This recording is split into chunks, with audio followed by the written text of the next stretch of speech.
You ever find yourself in burnout, stress, and you know exactly why? You are depleted. You need to do the things that take care of you. And you know what that is. That might be yoga or meditation or play or working to sit down and do the project that you really want. But for some reason, there is a resistance to doing what nurtures you. This is a very common pitfall and trap that we all fall into. And what happens is we end up having a psychic, energetic meltdown. When we don't put ourselves in timeout, when we don't take care of ourselves, don't take care of our spirit, our body will put us into timeout, which often ends up being a lot more exhausting, stressful, depleting, and can lead again to cycles of being hard on yourself, of guilt and shame, and it's exhausting and so not the vibe.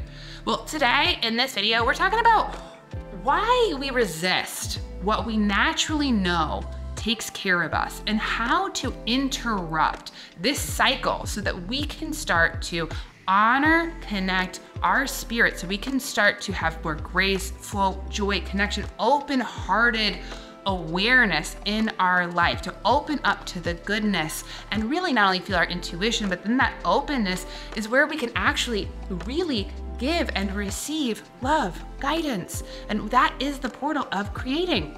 So hi, I'm Sonia. Welcome to my channel. If you're new, welcome. If you're coming back, I'm so happy to have you here. Click subscribe. I release new videos every week. And this week, I am sharing this video with you because I found myself exactly in this trap.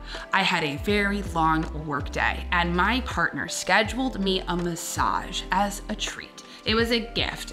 It was scheduled at 5 p.m., end of my day, and I found myself knowing in this work mode and just all of the resistance as I was going to get in the car to go get this massage. I was like, I don't want to go do this right now. I'm so busy, da da da da da.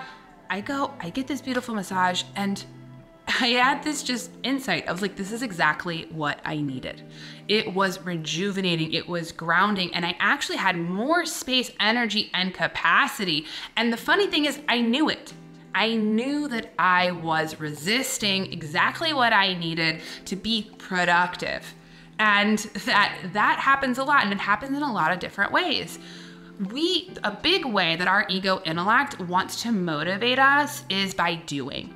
Our culture and society really puts productivity as the highest bar of achievement, and that place of having to constantly be productive also tricks us into this idea that if I finish my to-do list, then I can do the things that take care of myself. Then I can go to the gym class. Then I can do my meditation practice. Then I will practice my intuitive awareness. Then I will talk to my guides. But the funny thing is that list is never ending. So if that's our mode, we're in emergency because we're constantly trying to cut things off. We're disconnected from our spirit. We are in our heads, and we end up becoming crispy critters. End up being crispy.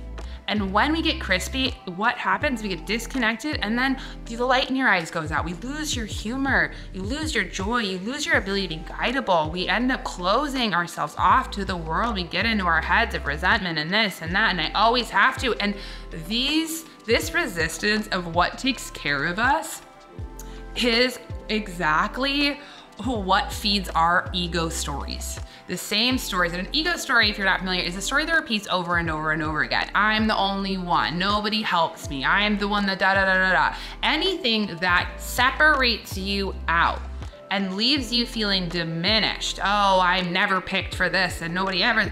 Ego stories. Ego stories. And those ego stories are really, like I said, fed when we don't have balance by connecting to our heart, our intuition, our spirit, and taking and filling that well. You know, when you take a moment to meditate, when you take a moment to feed your spirit, whatever that might be, cooking, painting, whatever feeds your spirit, it's an act of receiving. Just like you fill up your car with gas, feeding your spirit, having intentional practices to honor and connect with your innate divine life force that takes care of you is the same thing. It's the exact same thing. Because the truth is people are, and I know this, you know what takes care of you. You know in your heart what takes care of you. You know in your heart what are the things that help to nurture you. So let's get out of busy and start to slow down. So first, if you are in this habit, pay attention. What is your story about being busy?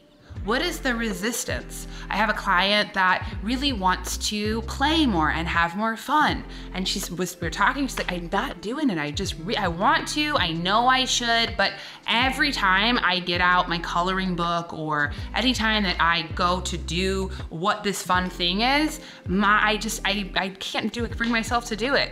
I find that all of a sudden my head is telling me that this is not productive, that I should be doing something else, Okay, stop, pause.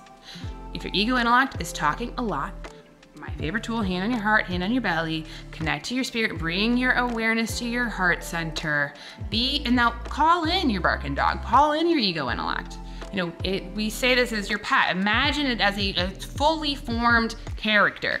That is you, it's like a pet, it's barking, it's loud, it's not using language, it's saying harsh things. So even ask, be curious, what are you protecting me from? What are you protecting me from? It's a powerful question.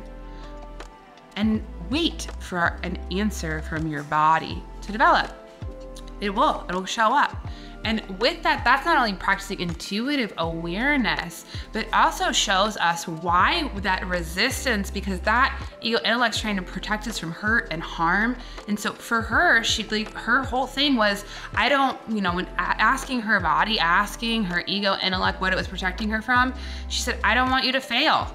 I'm worried that if you go play too much, you're gonna lose responsibility and we're gonna be left behind. Wow, boom, huge awareness.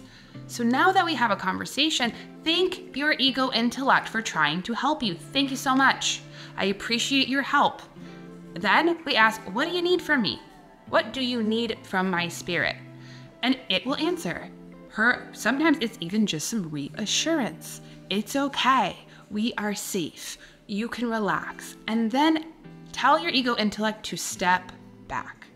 Give it the instruction to take a step back. It will. And now we are connected into our heart space. We now get what's underneath the surface of why we are in love with this resistance. Because I find that even for myself, with my own ego that likes to believe that hard work, like with the massage, I recognized that I saw that as more valuable spending of my time. Valuable how? Right? For who? It was not actually the truth. It felt right. My ego intellect liked to make me believe that, but what actually took care of me, what actually replenished, rejuvenated me, and gave me juice to actually come to work in good energy was the opposite. So be clear.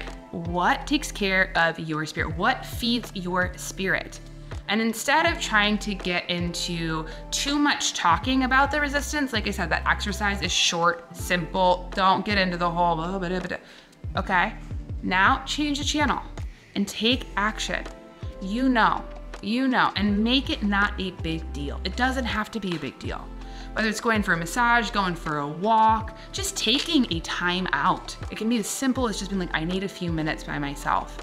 And as we do this, our resistance will shift until we just see it as, okay, that's a bump in the road. I know. And that practice of knowing, taking care, honoring, expressing, cherishing will improve your self-love, your confidence. It will bring you energy. It will connect you to people. It will leave you more balanced, open-hearted, feeling good in life. And who doesn't want that? Who doesn't want that? You can't give from an empty well. And you know, there is a saying in the I Ching, the general drinks from the well first. And that general is your spirit. So feed your spirit. Don't fall into the trap of resisting what takes care of you, because that's what we believe actually. I'm going to confuse it for what actually takes care of us, because it doesn't.